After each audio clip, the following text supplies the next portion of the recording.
Dezmon Landers, your startup advisor and partner in entrepreneurship, and this is Going Global, Austria. I'm actually recording this from Vienna, Austria at the Schönbrunn Palace, a palace that has 1,400 rooms and that belonged to a royal family for hundreds of years. Let me tell you something.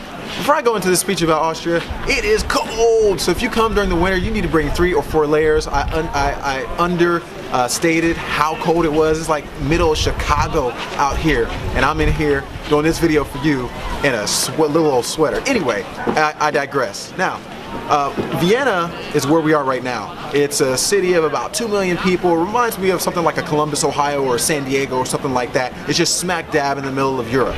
You've got the Czech Republic to the north, which is Prague is the capital city there, and I think to the east you have Hungary, Budapest, and you've got like Italy and all that type of stuff to the south. We're in the heart of Europe. But you know, I wanted to just share with you a couple things that I learned here on my trip that I did not know that I thought you should know. Number one, Vienna has a nickname. It's also called the City of Dreams because Sigmund Freud, one of the most famous psychoanalysts that all of us probably studied in college or in school, is actually from here. It's also known as the City of Music. People like Mozart and Bach and some of the most legendary classical composers studied right here in Vienna. And you know, when you come to the city center of Vienna, you're going to get attacked by people that are trying to sell you orchestras and operas and all these types of things. It's a very musical, especially a classical composing city. It's very, very interesting. Another famous, notable person that's from here is actually Arnold Schwarzenegger. The Arnold, as we all know him in the United States, actually got his start in Austria. But you know what? This video is not really about any of that. It's not about me freezing out here in the cold. It's not about me sitting at a palace. It's about one little drink. This drink right here. It's called Red Bull. And many of you know it because when we go to work every day, many of us have this afternoon crash, right? To 1, 2, 3 p.m. And it's like, gosh, I need to pick me up. Well, Red Bull was created for that reason. And the reason I'm mentioning Red Bull in this video in Vienna, Austria, is because the gentleman who founded the modern day version of the company, his name is Dietrich Mateschitz.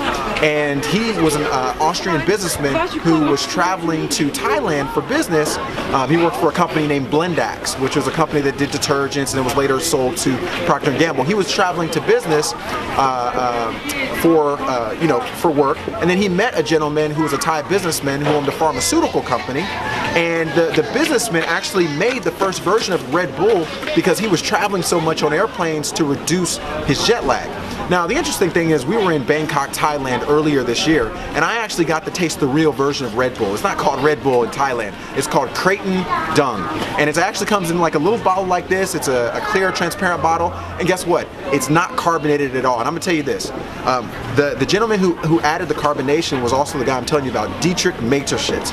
And he added it because of the palate in the west of Asia, right, Europe, was better suited and wanted more of a carbonated kind of soda type of feel. He knew that as a business owner because of the drinks that they drink in Europe, sparkling water and all these types of things. So he did a deal with this Thai businessman and said, hey, look, let me get your formula. Let's do a 50-50 deal.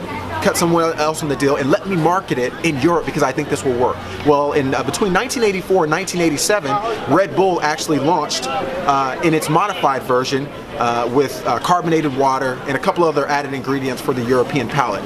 Long story short is it became an international success after a lot of hard work. They employ like 8,000 people. They do like $4.5 billion a year, and they sponsor almost every type of racing, boating, sporting, major event and team in the entire world. So I thought it was very interesting because I heard this story like 8 or 9 years ago, but it became relevant once I touched ground in Vienna and just got a chance to see what was going on. So anyway, this is a very quick Going Global because I'm freezing, but I just wanted to let you know Red Bull came from Vienna, Austria, and I want you to read about it on Wikipedia, do some research, but it's very interesting when two people come together, one that has the business sense and understanding of a different land, and then another who's got the core product, who's got the vision, who knows what people want, who has the pain point themselves. When they come together, magic can happen. My name is Dezmon Landers, your startup advisor and partner in entrepreneurship, and I'm signing out from Vienna, Austria at the Schönbrunn Palace. Later.